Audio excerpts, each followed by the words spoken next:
I'm Asher, 40, and I've spent most of my life being the responsible one in my family.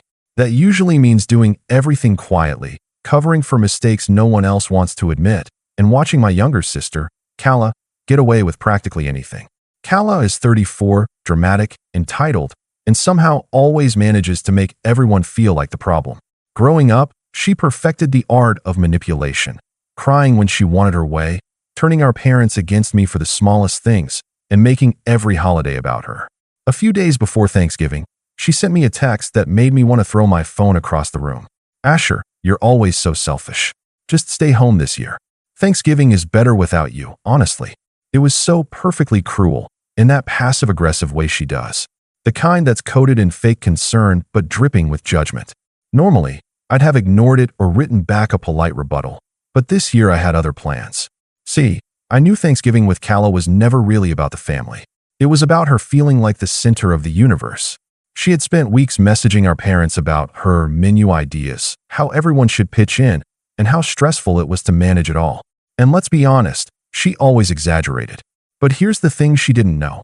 I had quietly set aside a fund months ago to cover any potential holiday disasters. It wasn't much anyone knew about, $5,000 sitting in a separate account, just in case. Kala had no idea it existed, let alone that I could move it around at will. When she sent that text telling me to stay home, I smiled. I didn't reply. I just quietly reversed the transfer I'd made earlier that week to her account. $5,000 vanished. Not missing because of a mistake, not delayed. Vanished. And she had no idea. Thanksgiving morning started like any other.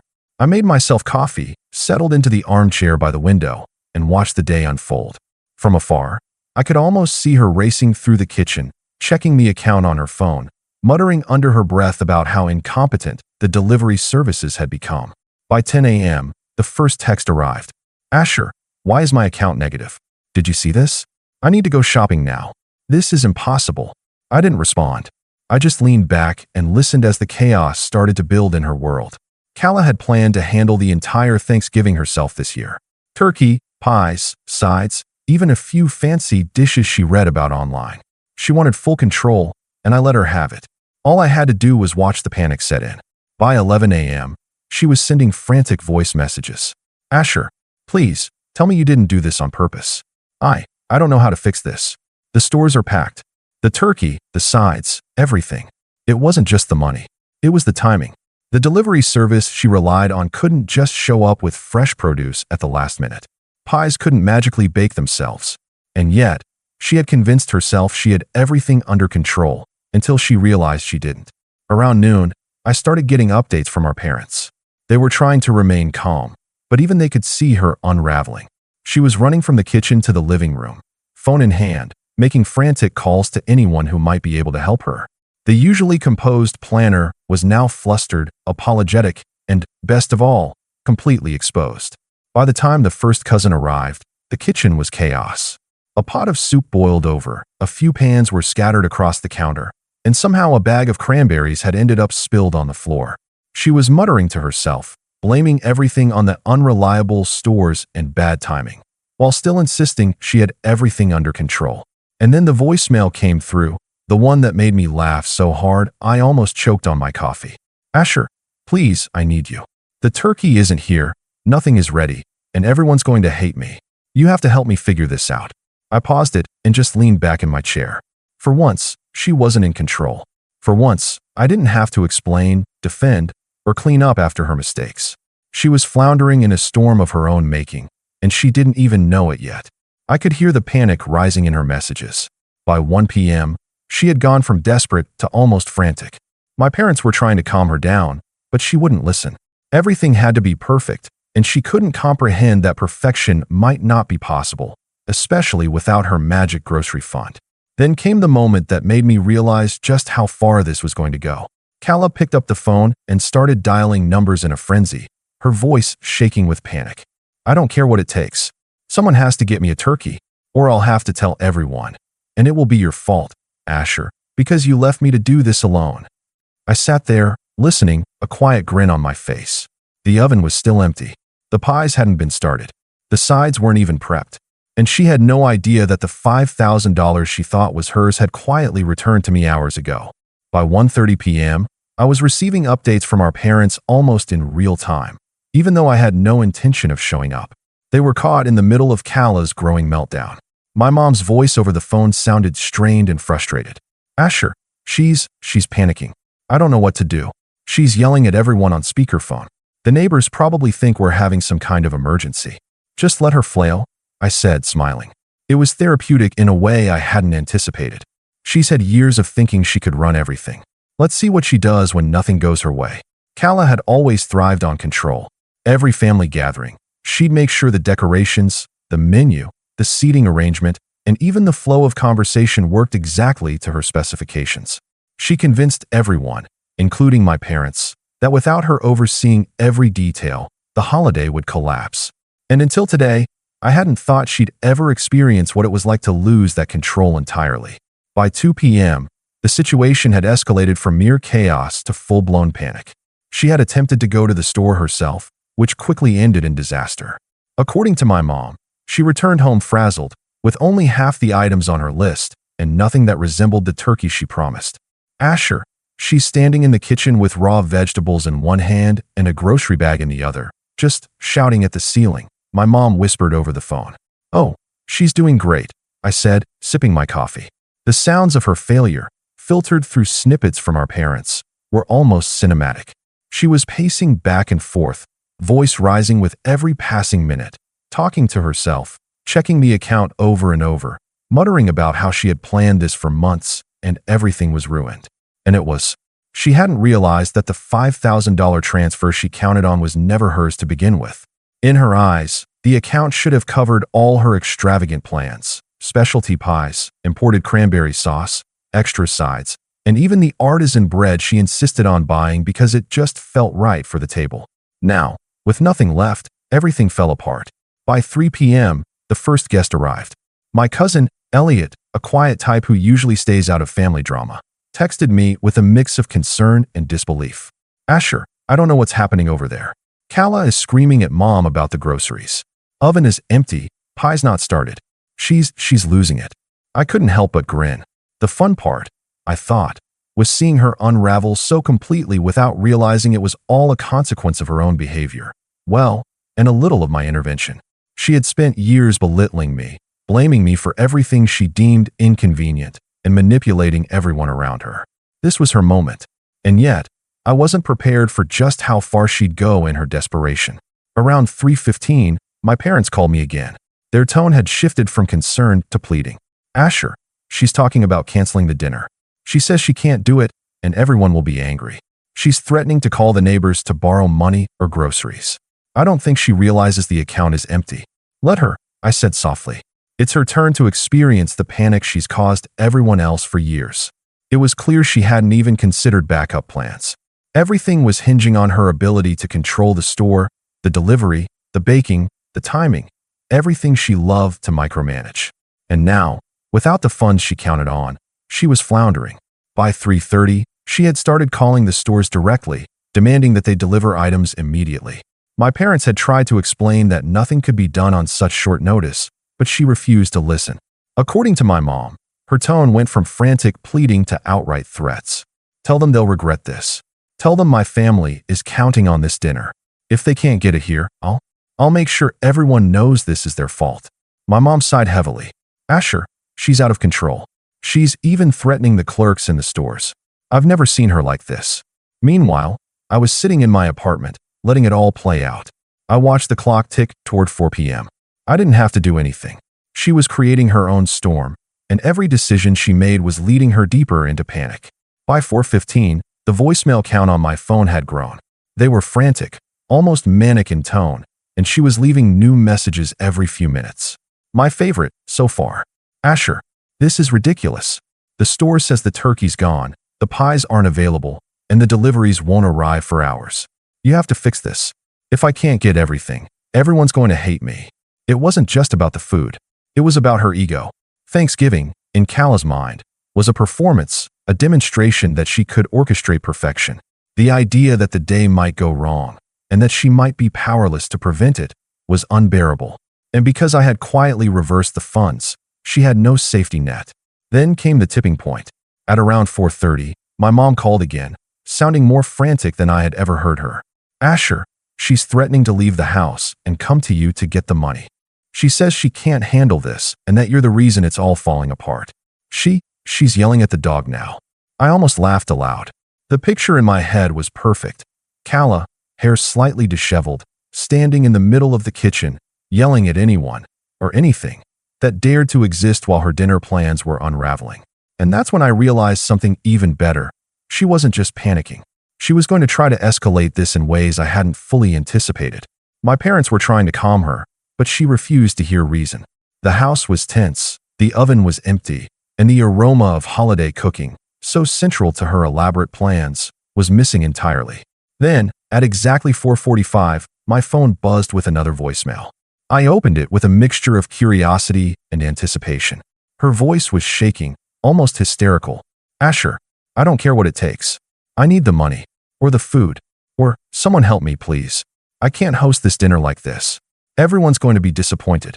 This is all your fault. I stopped it and just sat back, thinking.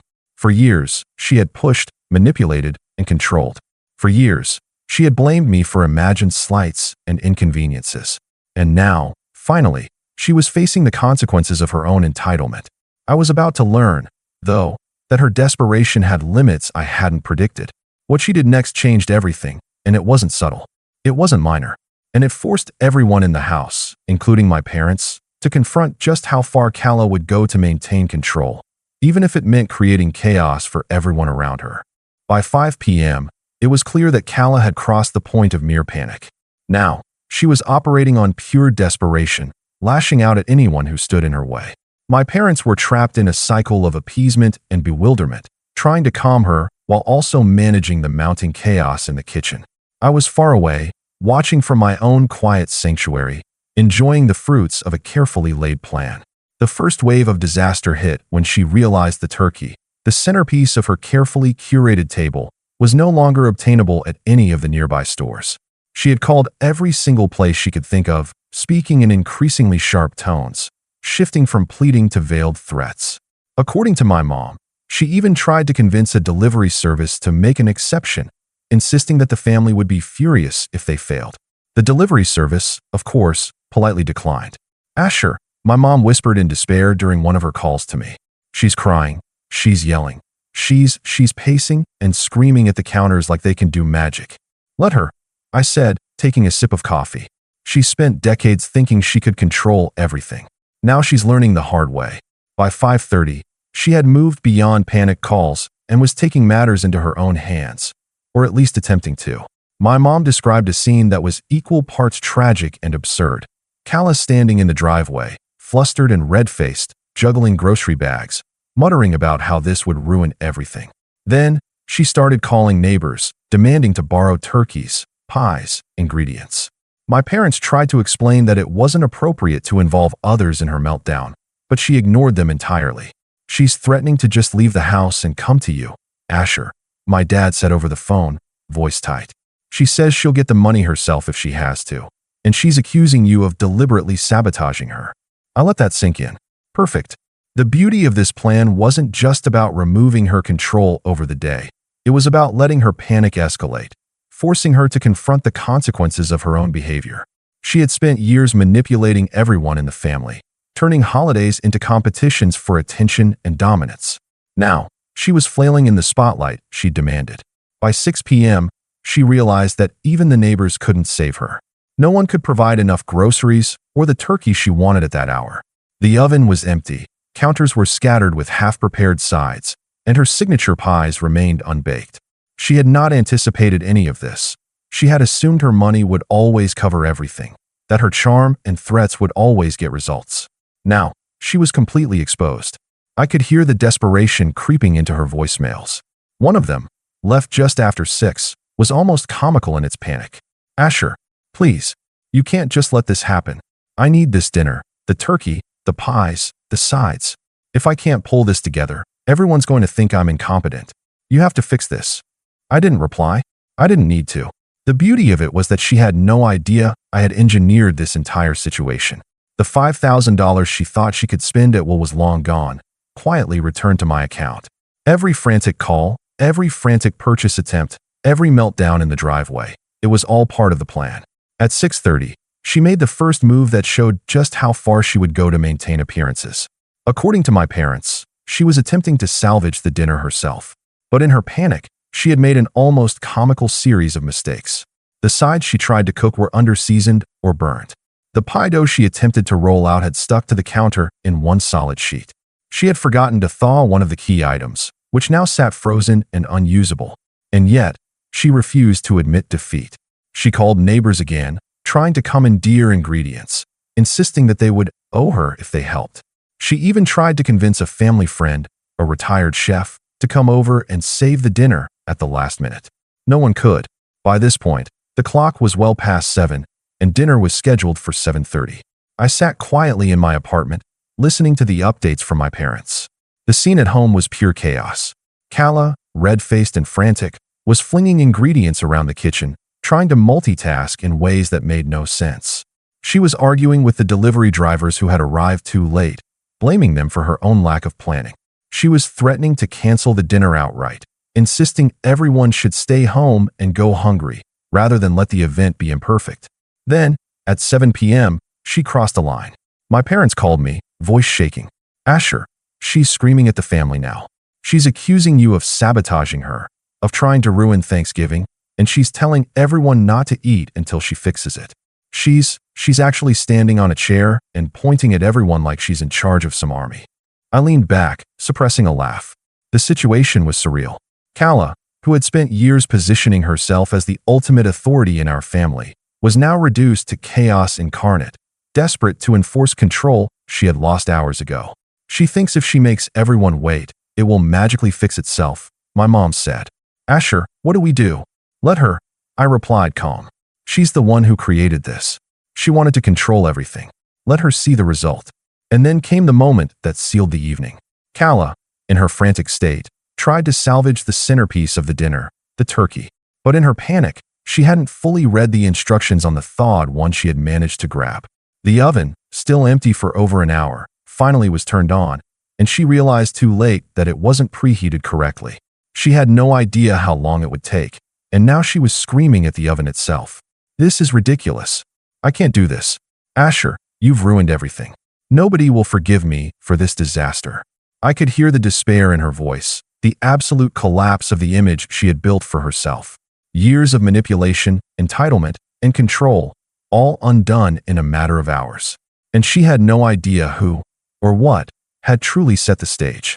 I sat back and let it unfold, my mind racing with the possibilities.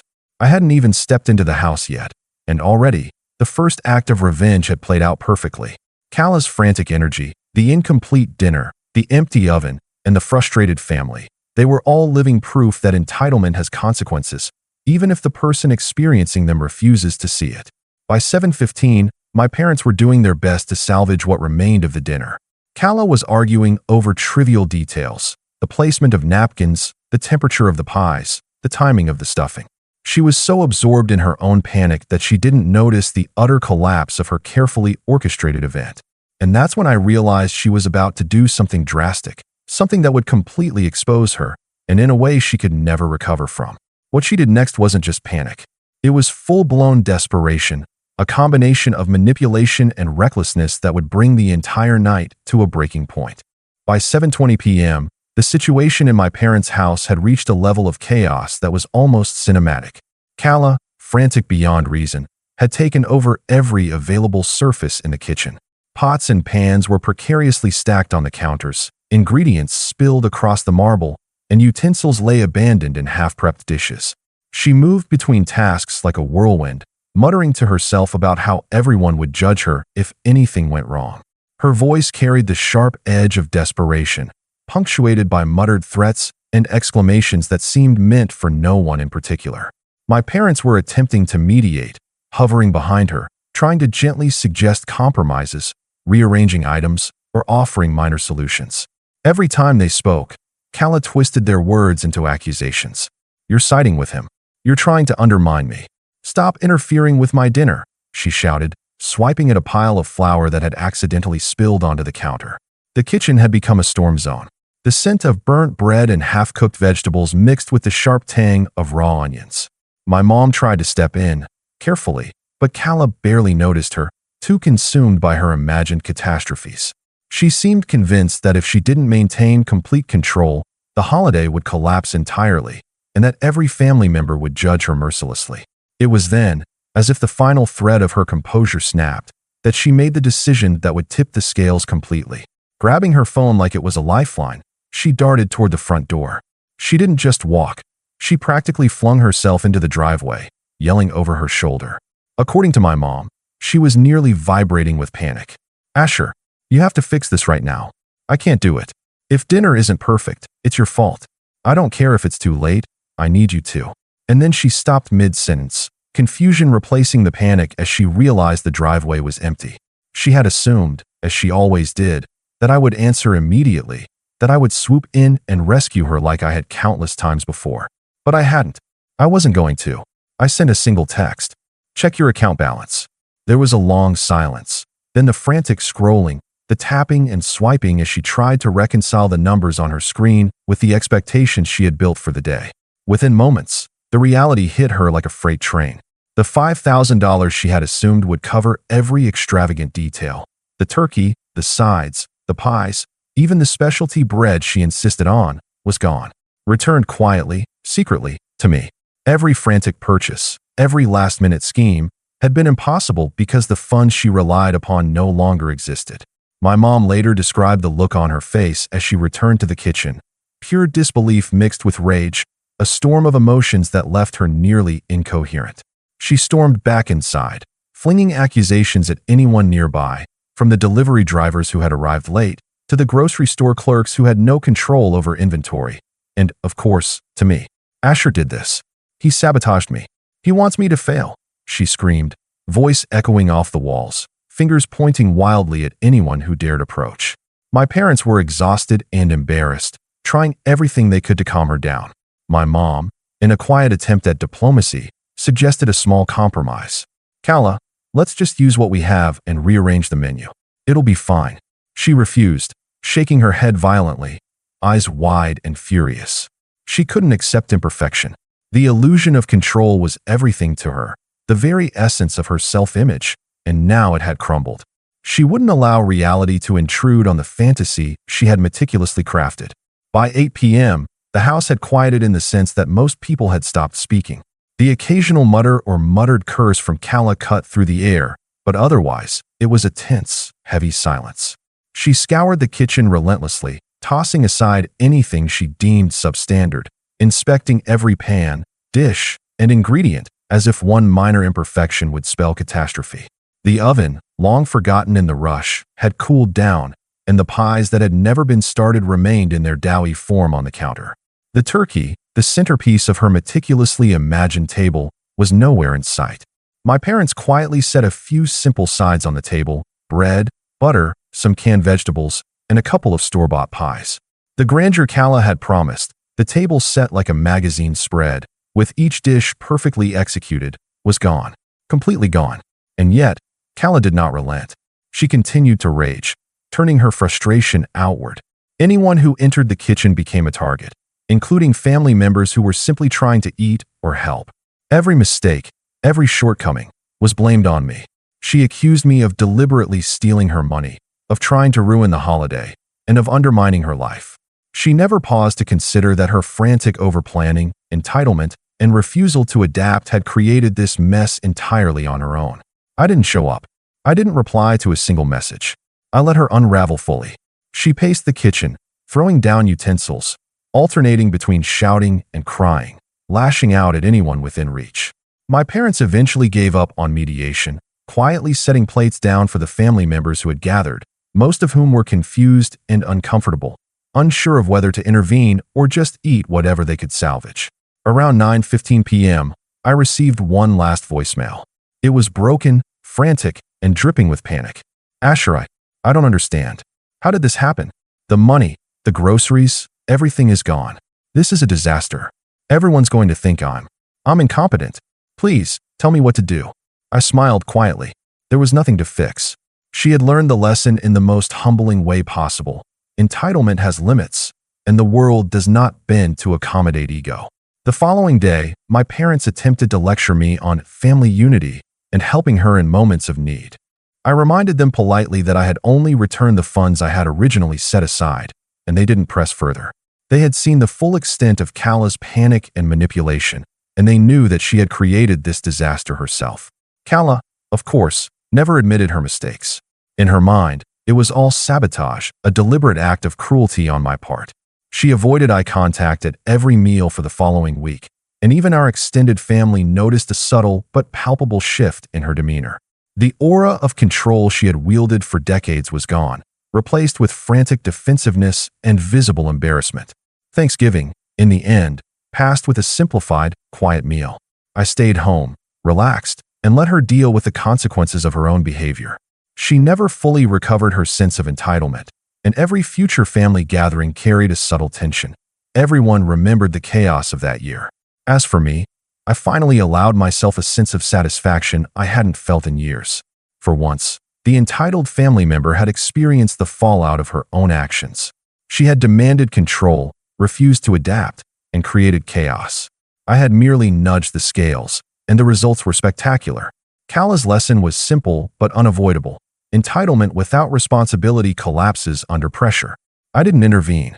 I didn't rescue her. I simply let her face the consequences, and in doing so, finally leveled the playing field. She remained bitter for months afterward, blaming everyone but herself.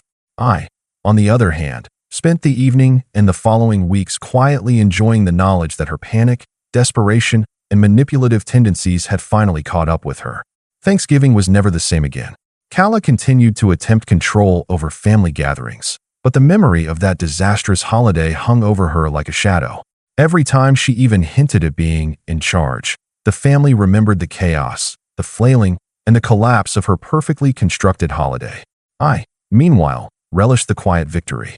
Sometimes, the best revenge is simply letting someone else crash spectacularly while you remain completely unscathed. And for once, I had done exactly that. Thanks for watching. Share your thoughts in the comments.